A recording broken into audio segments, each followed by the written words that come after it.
Hello, hello, welcome back to Let's Play Final Fantasy XIV. Here we go, into House of the Dead, floor 41 to 50.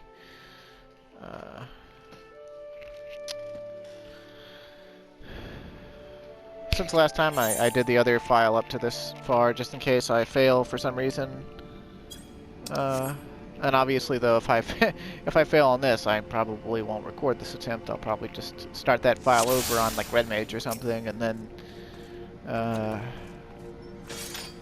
you know, try to record on this file,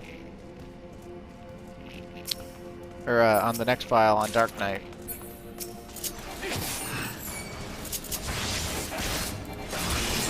Dark Knight's been good to me in here, this run. Tanks are good choices when you're just starting out because of all the mitigation and the fact that,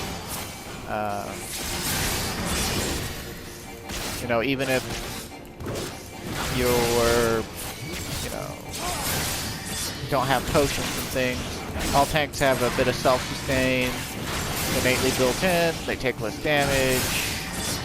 You get the idea.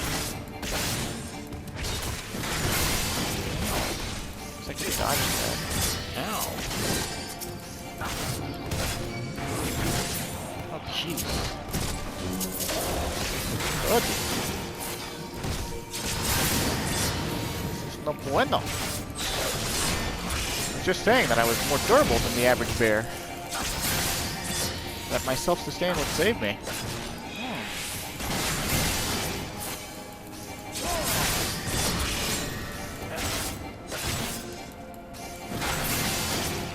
Nightmare Manticores. Rough stuff. Now, since we're level 60, we can actually avoid stuff if we want to, and we're going to need to avoid some stuff because we just turned into a frog. But you know, we can also look for chests and kill the bare minimum amount. That's all we need to do now. So theoretically, if I pay attention, this floor set should go faster than all the previous ones.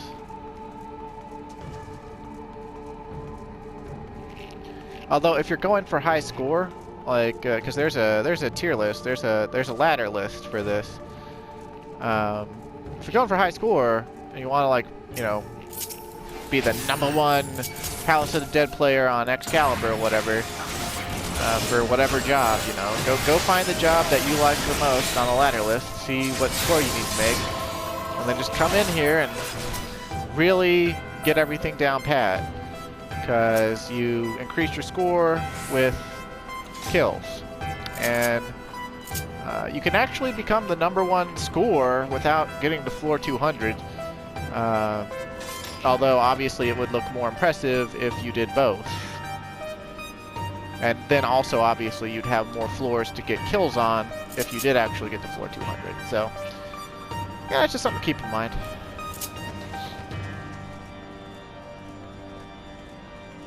Just something to keep in mind. Doobie-doobie-doo.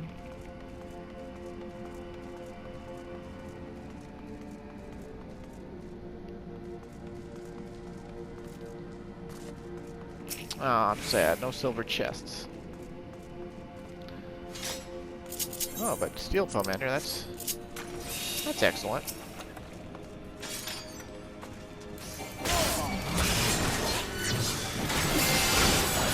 What I do like about recording this, though, is that since each floor set is an hour,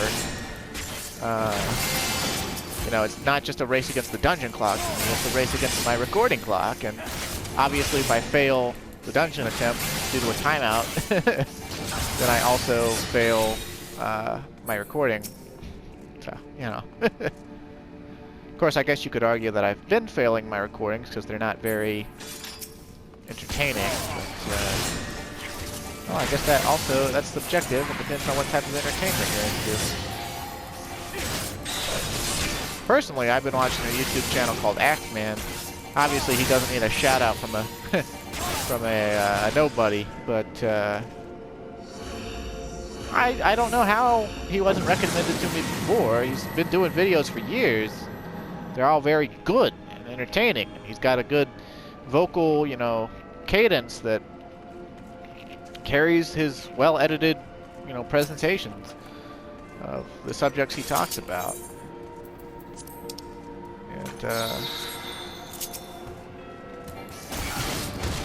so that's that's the thing.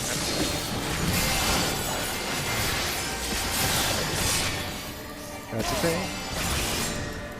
Obviously, I don't need my tank stance on because I'm alone. But I like having it on because I don't like my little grit gem being all blacked out. Like, ah, son of a bitch. Okay. This could be bad. Demons they hit hard. And they have that. Fortunately, tow timer's not that long. Hop away! Boing, boing, boing.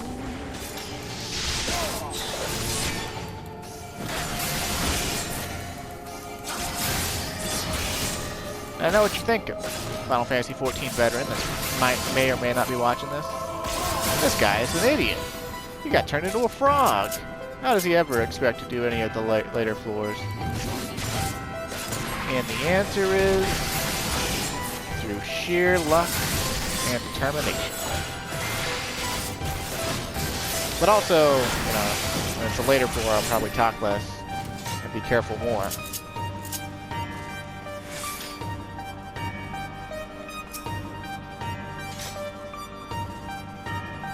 Throw a coin to your witching? Commander? Look at that. Oh, okay, that'll be useful to come back to.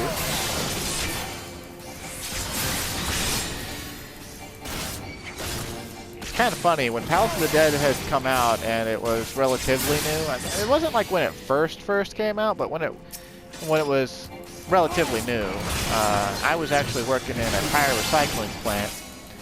And in a tire recycling plant, the type of tires they recycle are the big steel-belted, like semi-tractor trailer and other tractor, other things that require gigantic tires with steel belts inside of the tires. And they separate the rubber and the steel out.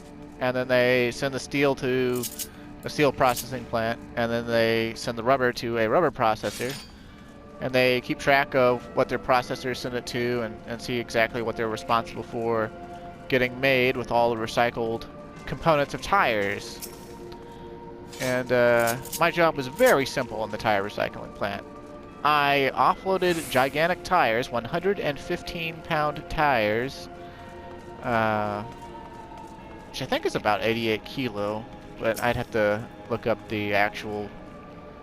I just have to Google the actual transference there, but basically these really heavy tires off of semi-tractor trailers and onto the floor and then onto a conveyor belt. And it was you have a team of guys do this. Three teams, 3 shifts.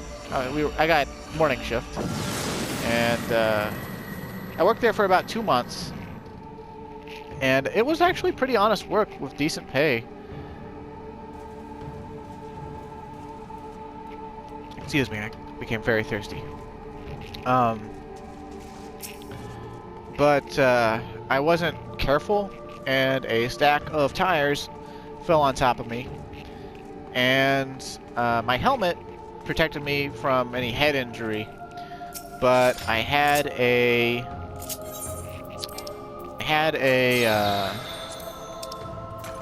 115-pound tire fall on my wrist, and my wrist did not break, surprisingly, but it did nearly tear the tendons and ligaments out of off of the bone. And so I had my wrist in a brace. I had to go and get workman's comp and all that jazz. And they paid my medical bill and all that. But I was working through a temp agency, and basically I could no longer work at the tire plant because I couldn't do the job with one hand, with one arm, basically. And thing was, is it actually happened on a Thursday, and so at first I didn't. It hurt a little bit, but I figured, whatever, it'll get better within a couple days. So I toughed it out on Friday and had my weekend off, and then went back to work Monday and was like, it still hurts a little bit, you know, it hurts a pretty good deal, but I can tough it out. I can tough it out. A little bit of a, an ace bandage and a splint, and I hid my wrists from the general supervisor, and I worked with it, on Monday and Tuesday as well, and then on Wednesday, of course, the pain became so unbearable, even with my ace bandage splint, that I just could not do the job anymore, and I had to go tell the supervisor about it. But I didn't. I refused. But he eventually saw my splint, and basically he forced me to go to the doctor. And of course, it was a good thing that he did. And it was really dumb on my part, but I didn't want to lose my job. And I got paid for about another month. I got paid for about I worked there from October 2016 until middle of December 2016, but I was still on the temp services payroll at the tire plant wage until the end of January, and until basically I had my second checkup for my wrist. And the guy was like, do you think you can go back to work at the tire plant? And I was like, I can barely open a doorknob. And he was like, well, okay. So don't go back to the tire plant. Just go back, do light duty. Do light duty at your job or whatever. And so the temp agency stuck me in the back of their office, highlighting temp agency, employment forms, highlighting, name and phone number, like mandatory things that people had to give to the temp agency to, sign on and work with them. And that, after 1 week of that, actually less than, there was like 4 days of that, I was so god-awfully bored, even though I was getting paid, this ridiculous amount of money to essentially just be a glorified, like, a highlighting machine. Like that job could be literally be automated by like probably like a $500 machine or something that pays for itself within like, I don't know, fucking 1 day, or like, hell, you could probably like, with a color printer, you could probably make the forms with, are pre-highlighted as they print out. So like, literally doing a worthless job, like basically doing nothing, like getting paid to exist and do busy work. And what really made it insufferable is, even though they put me in the back, so I wouldn't distract their precious temp agency workers, even though the temp agency workers had no problem moving back and talking to me anyway. But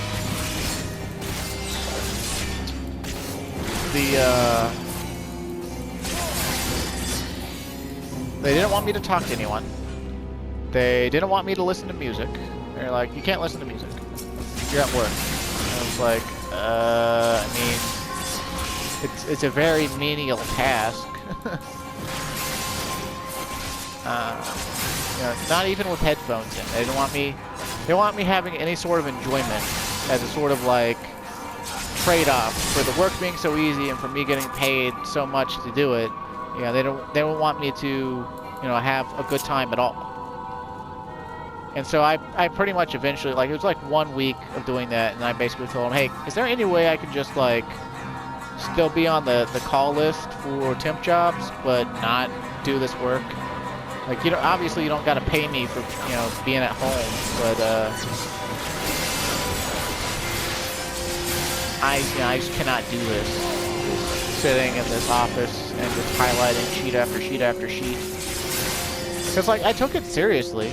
I highlighted... It wasn't the first day that I highlighted it, but, like, the second day I was there, I just made it a goal to run them out of forms. And they had an entire supply closet full of these things. I must have highlighted over 4,000 forms. And, if not more. And so they literally ran out of them, and they're like, wow, we've never run out of them. Well... I guess you can just chill, man. And then the next day, they're like, I guess you don't gotta come in, because, I mean, there's nothing for you to highlight. So, you won't get paid for it today, but, yeah, like, you know, and so that was also a thing, right? Like, if there wasn't anything for me to do, any menial task for me to do at their office, you know, they weren't gonna pay me. They weren't gonna do anything for me anyway. And then they literally got like a pallet of these things, and they had them like sitting outside the back office. They filled their supply closet with them. And it's like, this is like, you know, like 4 months worth of these forms. So there's no way you're gonna highlight all of them. And that was the point where I was like, yeah, I'm not gonna sit here and highlight stuff for you. Like, if you're just inventing, like if you're just gonna do that, I'm not gonna, you know, don't feel free to not pay me, but I am done with the highlighting.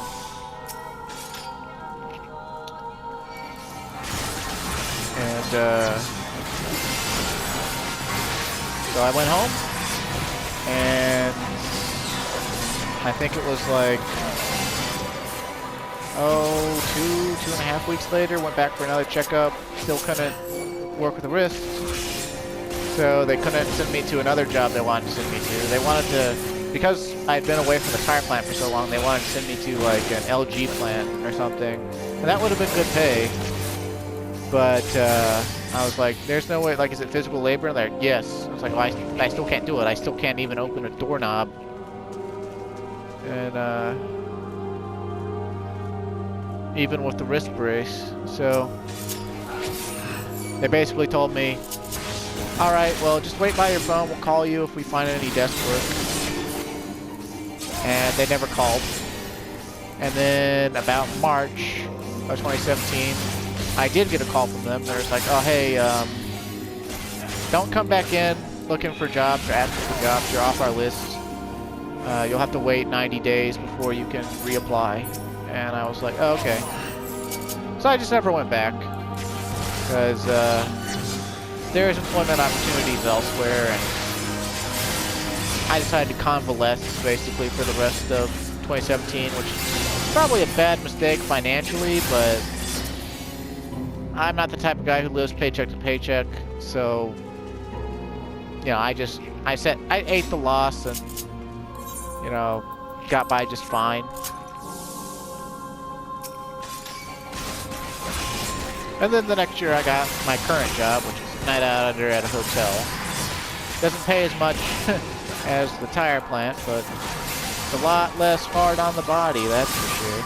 No chance of tires falling on me. No chance of being hit with a forklift. No chance of falling into a tire shredder. No chance of getting my hands mangled by a supposedly, you know, de-energized machine.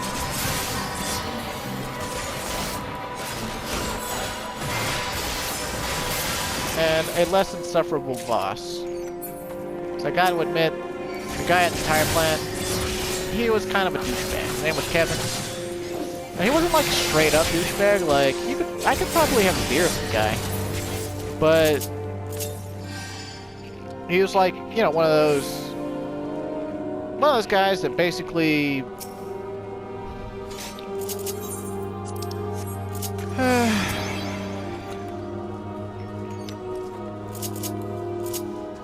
he's a stickler for the book, but only if he doesn't like you. So he hired plenty of dudes, but the ones he didn't like, if they did even the tiniest infraction, you know, he brought it up.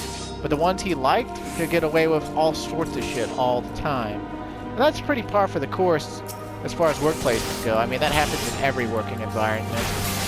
But, you know, it's just, it was like night and day. Like, if he liked you, you were fine. And if he didn't like you, you were fucked. And he didn't seem to have any problem with me until I hurt my wrist. But even after I hurt my wrist, he was just sort of like, well, lost another one. Because the turnaround rate on that job is pretty, it's pretty up there.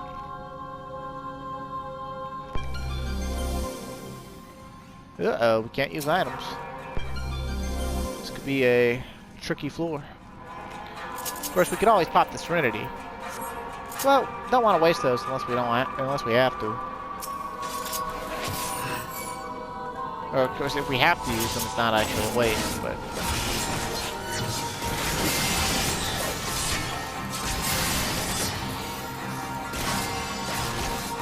I really wish that Dark Knight had an attack speed buff, because original Blood Weapon for Heavensward and Stormblood, it raised the Dark Knight's attack speed by 10%. So not only did they have an attack up from Darkside, which used to be 20% attack up, by the way. Actually, originally it was 15%, and then they eventually buffed it to 20%. And it was 20% for all of Stormblood. Or most of Stormblood. I'm pretty sure it was all of Stormblood, though. And Blood Weapon, they have Blood Weapon giving MP on hit, and also buffing your attack speed by 10%. And, it's just nice. It's just really nice. Have your attack speed buffed by 10%. And that would be really nice to still have, because, you know, I guess you could meld spell speed on Dark Knight to try to get your spells off faster, but, you know, your only spells are all instant anyway, and, you know, it's just, it's your AoEs and unmend, and that's it. So you got 3 spells. Although Grit used to count as a spell. Let's see. I don't want to risk going over here, seeing if there's a silver. Guess I wouldn't mind. If you don't mind, viewer.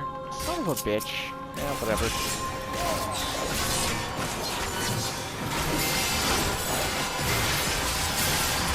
But, I really miss attack speed bonus on Dark Knight. People would make Speedy Boy sets so that you would hit like something ridiculously low, like 2.1 or 2.15, while Blood Weapon was up or something, so that you could get in like, instead of 6 weapon skills during the Blood Weapon window, you could get in like 7 or maybe even 8. And if it still did that, it would really go nicely with the current take on Delirium, because, you know, Delirium, you know, 10 seconds you get free Blood Spillers or free Quietus, and I mean, we haven't gotten that yet in this LP, but that's what it does. And so at current, you know, unless you have a skill speed build, the most Blood Spillers you're getting in is 5. And but if we still had original Blood Weapon, where we got 10% of our, you know, 10% of our global taken away, you know, you could probably get in 6, and that would be really nice. But no.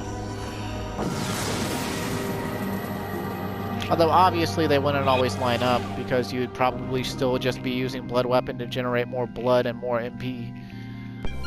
But I guess that's neither here nor there. Yay, upgrades! I love upgrades.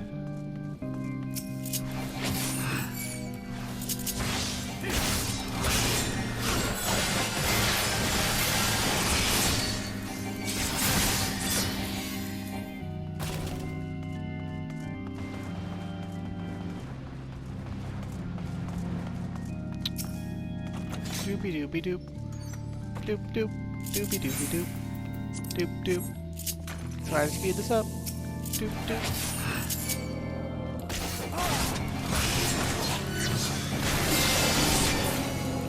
If we can get this done fast enough, I won't have to worry about the cutscenes that are going to come after, you know? Because there's going to be cutscenes after this floor, I'm pretty sure. I could be remembering wrong, but we'll see.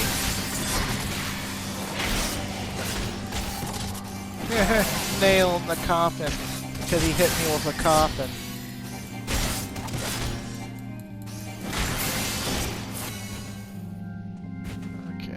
Okay, we have auto HP recovery. That's very important. So we can't heal ourselves.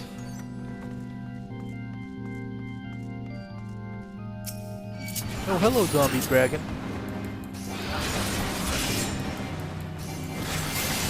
You've long been a staple in the Final Fantasy series.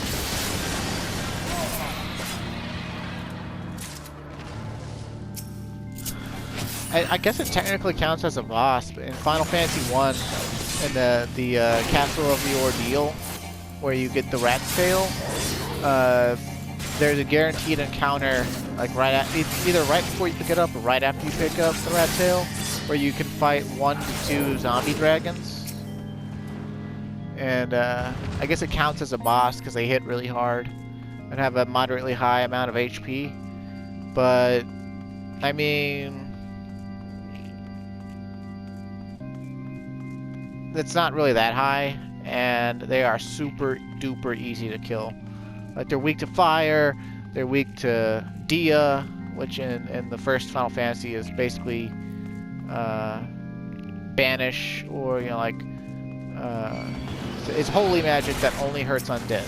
So, undead dragon, you kill the shit out of it, etc., etc.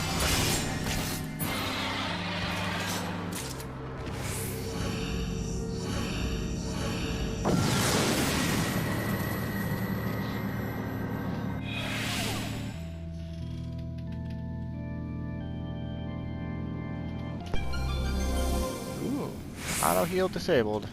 Just my luck. The gloom spreads. You know what? I don't want to be waiting forever on this freaking auto heal. I just want to open this box and, you know, not die to it. You can't tell I've been traumatized by being killed by opening silver boxes.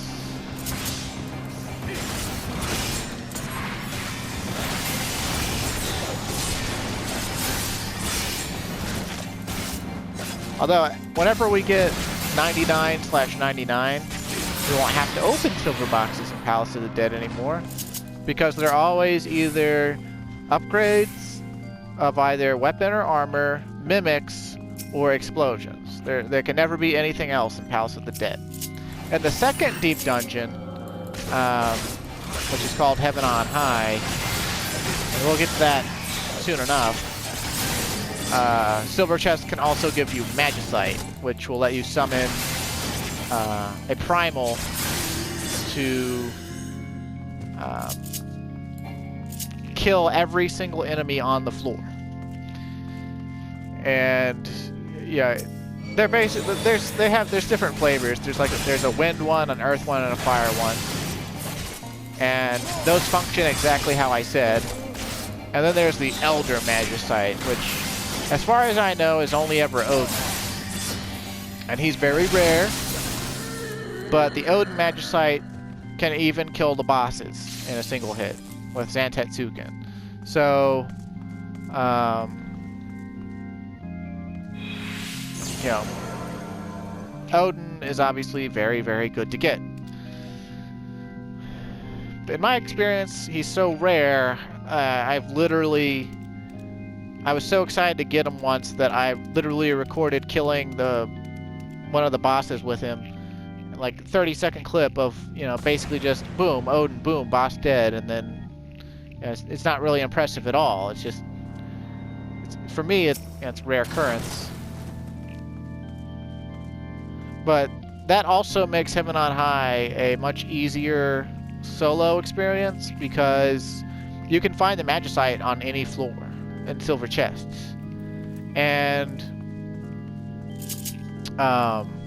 this also means that any job is way more viable, because if your luck was ludicrous, like completely insane, like, you know, you just like, you're finding like a Magicite every floor, which I'm sure somebody's had that run. I'm sure somebody has, where you just like, you floor up, oh, Magicite. You floor up, oh, Magicite. Oh, floor up, Magicite. Oh.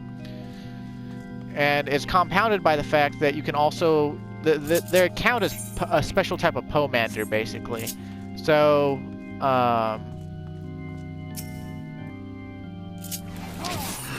the thing you can do with them is you can hold 3 of them in reserve. So you can use them as like a get out of sticky situation free card. You can, you know, sit on 3 till you find a 4th. And then that way you just, you know, you get by. Generally, they're pretty rare, even the normal ones. Sometimes you can go for an entire, like, 2 or 3 floor sets and not get a single Magicite. At least that's my luck.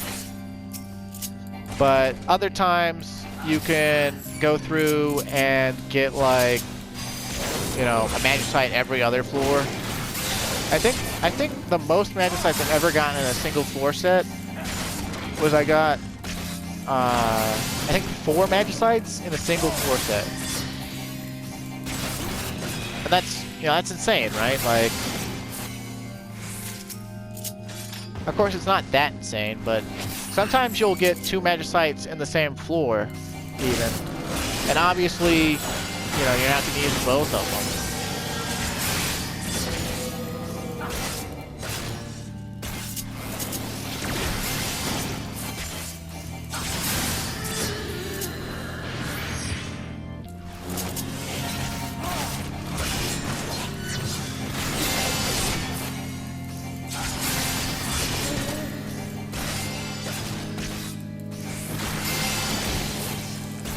That weak shit out of my kitchen.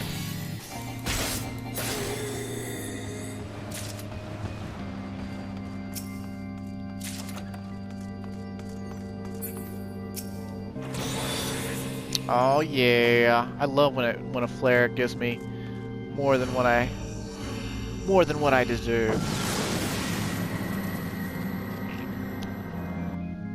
Yeah, no Magicites in Palace of the Dead. So Palace of the Dead is more difficult.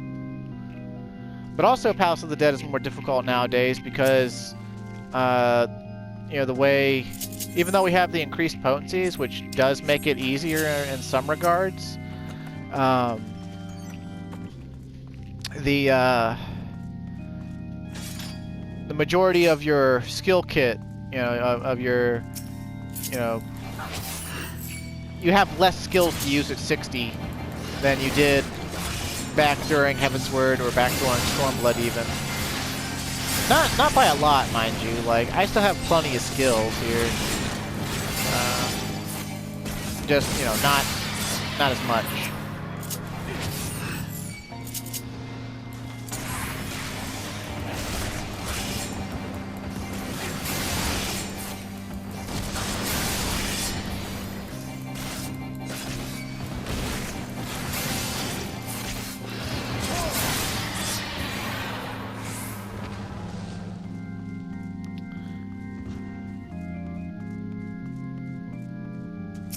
Well, this is where we gotta go. Of course it would be full of stinkers.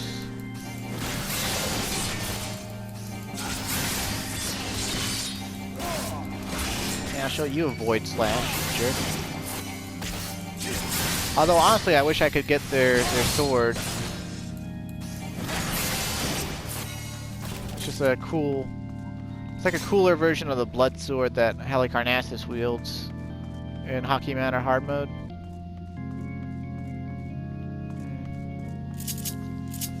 But I can't get around these without aggroing too much stuff. Oh. I aggroed all the things. It'll be fine. Just... Yeah. I should have stopped yakking and silenced that or stunned that. Oh well.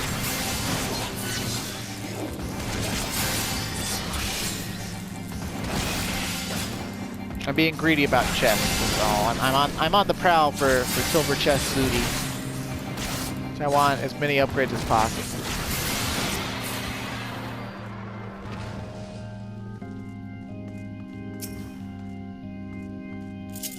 Although that is also acceptable.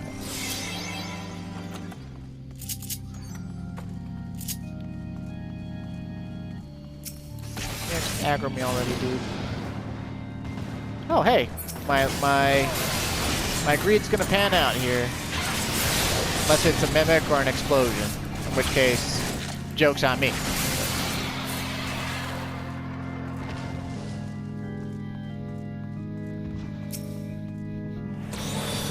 But it was an attack upgrade. Yes.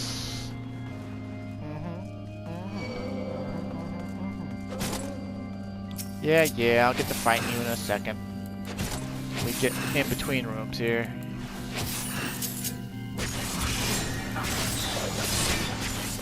Miss me with that gay shit, bam. Oh.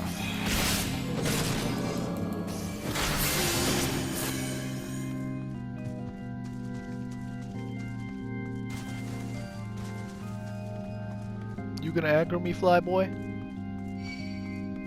Yeah, I figured you would.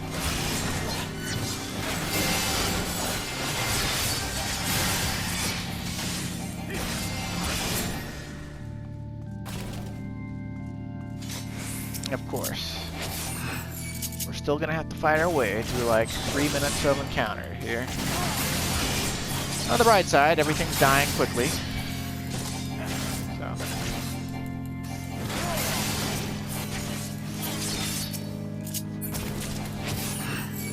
Come on, you annoying prick.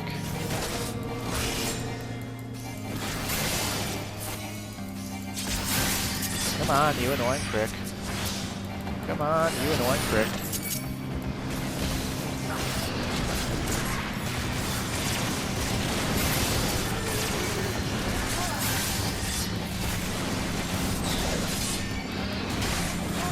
I can feel it coming in the air tonight.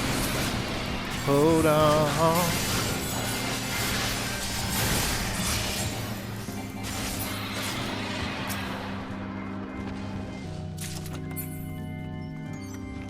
So many X potions. No Gelmorn potsherds. Y'all are douchebags. So here we go. Floorset. The original end to Palace of the Dead. Before they added in the other floor sets.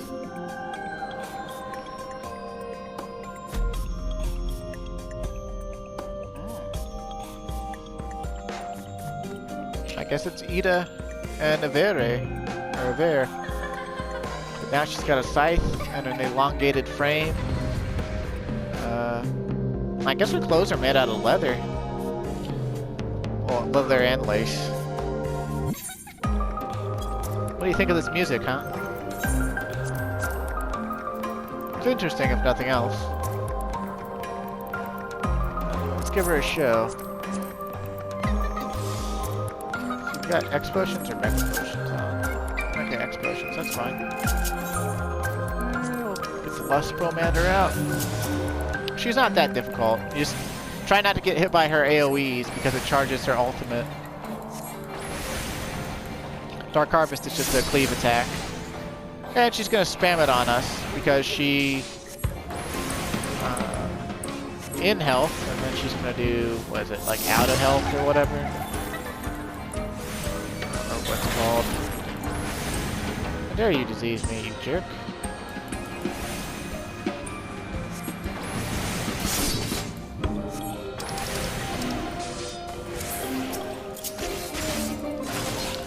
Got another version of that that's like you gotta get out of it. Black Honeymoon is the alt. So if you get hit by her AoEs, or her gaze attack, then the runes on the floor will light up, just like in Temptar hard mode. And she'll, you know, it'll be more powerful. I think once you get to 3 runes, it's pretty much, not guaranteed death, but almost guaranteed death to non-tanks. And,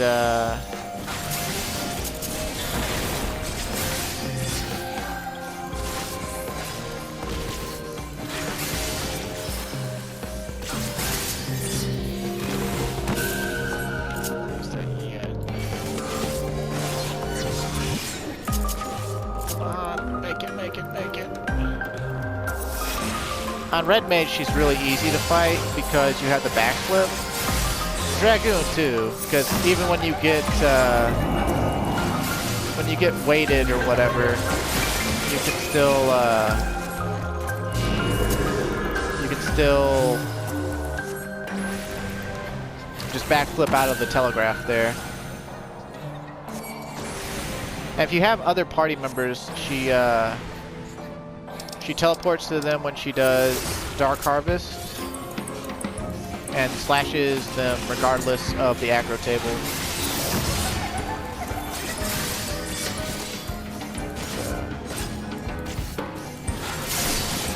Yeah, that could be worse. See, now she's gonna spam it. When you're by yourself, she just keeps hitting the same person. So, and then of course, she's got the demons again, just like in Temptara hard mode.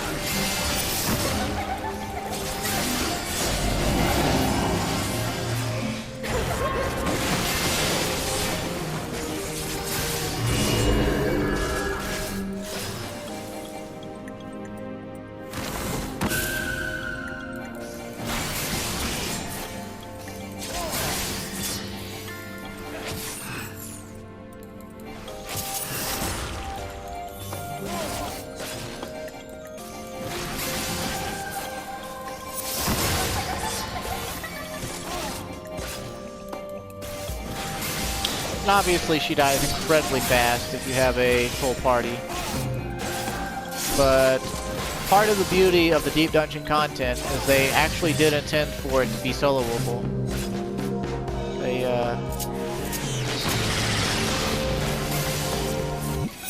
sort of put it out there and said, you can solo this. And it was incredibly true of the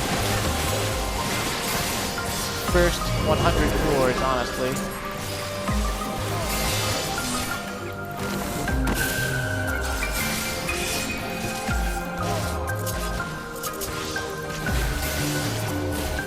I know she's not stunnable, but I like kicking things.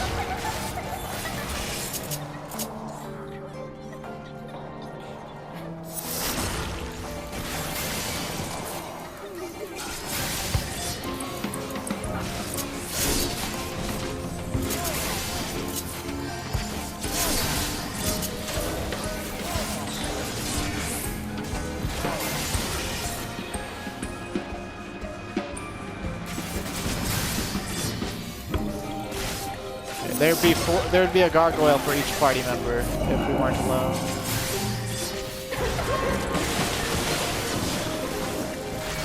Yeah, depending on how good your party is at dodging, though, you know, she could be the end.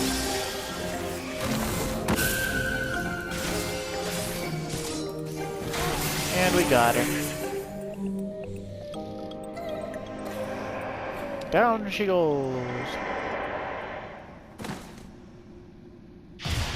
'Cause I'm in too deep, but I'm trying to keep up above in my head instead of going under. 'Cause I'm in too deep, I'm trying to keep up above in my head instead of going under again. Oh Clyde, so good to see you. I've started anew as an adventurer, just as I promised. Would that Avera could see me now.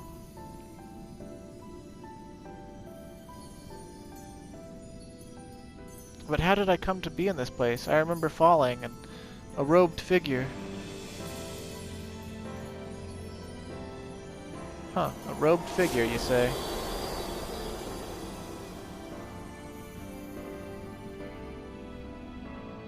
Well, I guess she's returned to the live stream. Perhaps.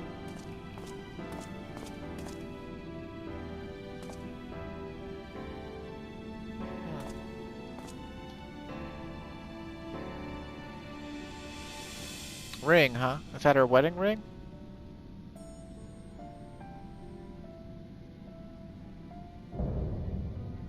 Edda slain. God, game. Fuck.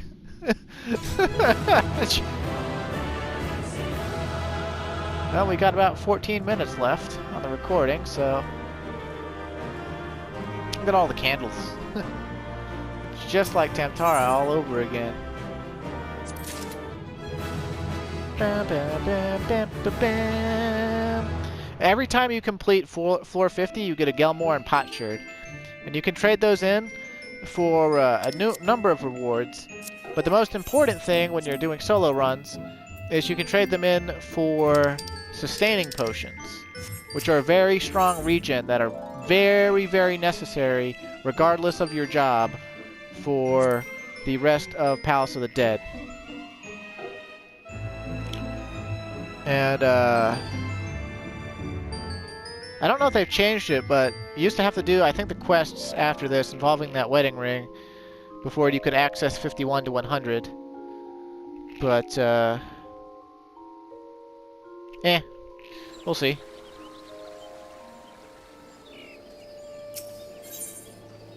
The Nightmare's End. Okay, the Wood Wailer's convinced he knows you, and he's heard your name somewhere before. Uh-huh.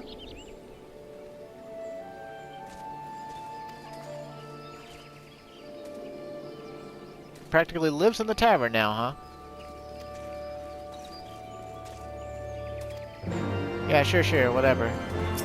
Now, what do you gotta say?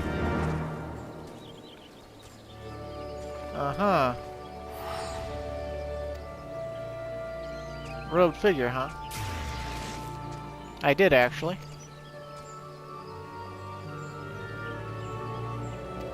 We are, huh? Okay. Seems legit.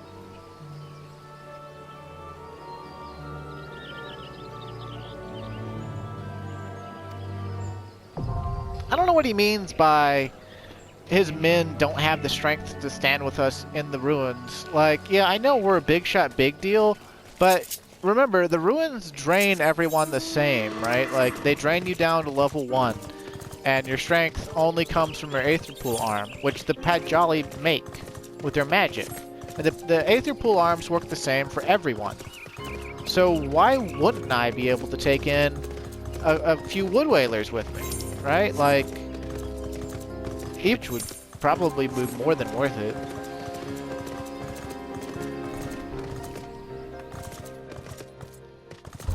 Like, if they're able to fight Garlean, you know, Imperial troops, they can fight the monsters in the frickin' palace. It's Pio Rayo.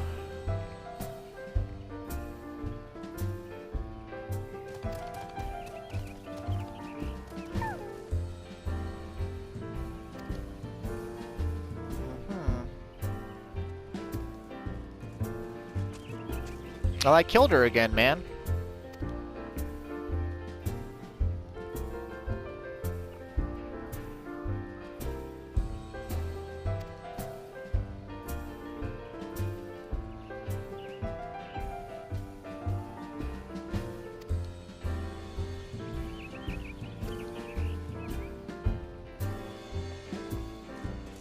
Sure, why not, man? Sure, why not?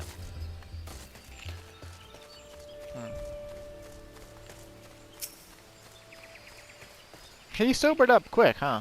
Or maybe Lalafel's just have an unusually high alcohol tolerance.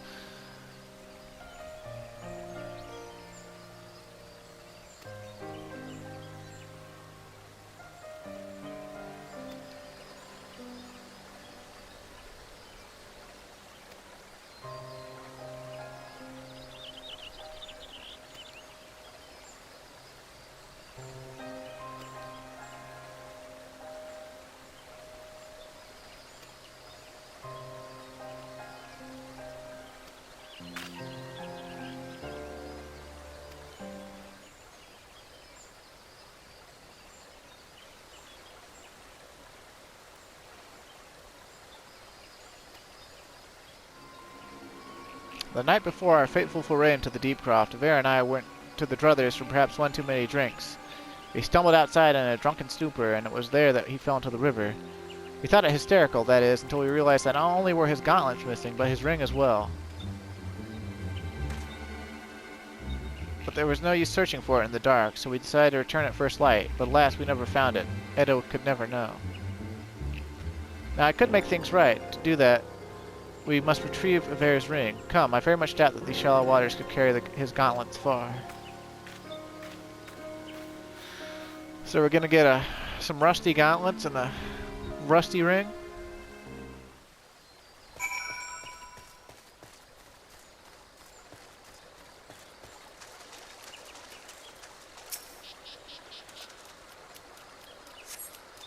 You find a pair of old rusted gauntlets. Cursory check dislodges the dull ring from within.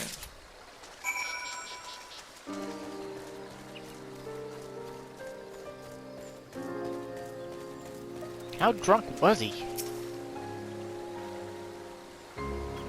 So this also implies that Pio, Rayo, Avere, and Leanne liked to drink, remember? So they went into the Tamtara Deepcroft hungover. No wonder they didn't do so hot.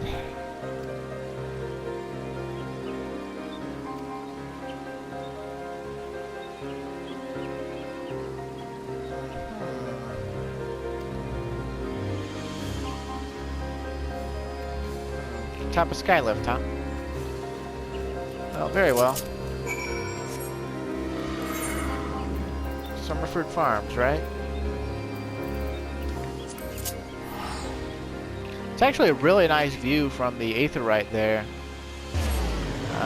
Probably one of the best views from any locale. It's just a shame the game almost never has you go to Middle Lanosia. I think this is the least used zone in the game, right? Lower Lanosia has, and that's the view I'm talking about actually, a view of the volcano and the mountains surrounding it. I mean, like, sure, that's just like a copy-pasted field, I guess, but it's a pretty nice view. But, you know, Lower Lanosia has Leviathan, it has Hullbreaker Isle, it's got ninja job quests galore, it's got main story quests galore, it's got, you know, crap ton of side quests.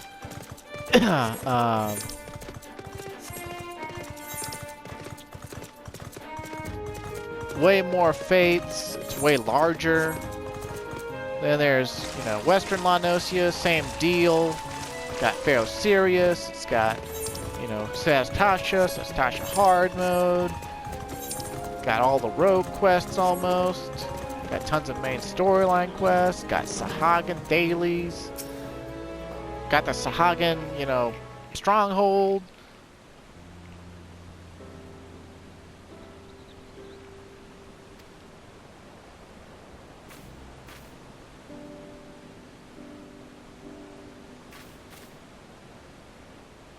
Hope we don't run out of time in the middle of this cutscene. I've risked it. I've risked it.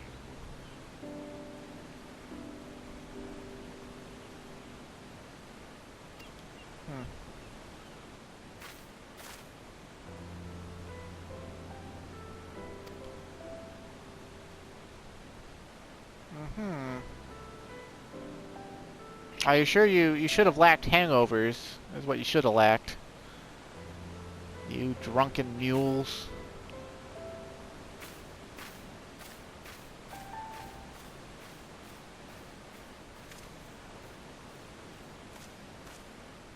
Thank you.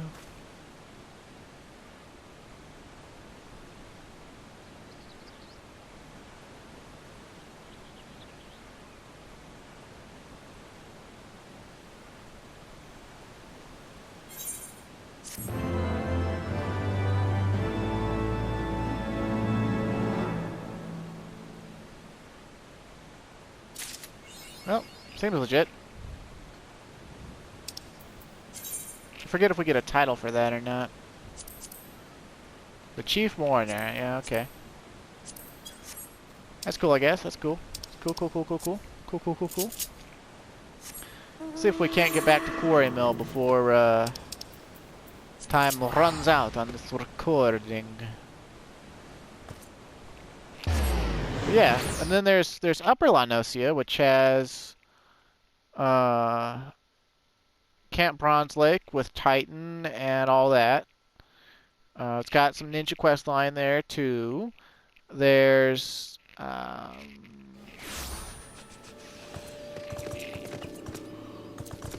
Tetarude's Outpost and crap, and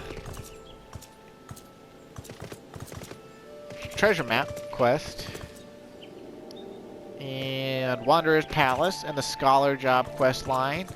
A lot of the Scholar Job quest line. Wanderer's Palace hard mode, and yeah. And what does Middle Lanosia have?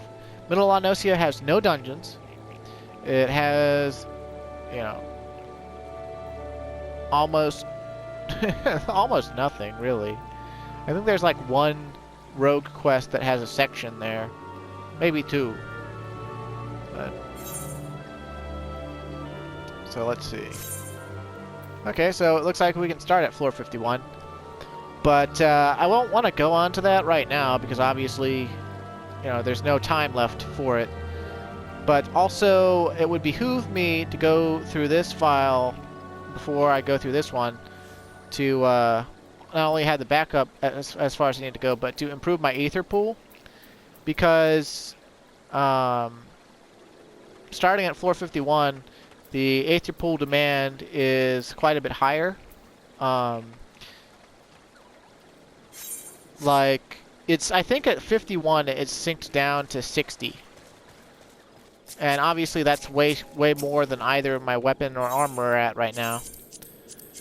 But if you're solo, you know, 51 to 100, it won't be easy until you've got like 70-70 in both.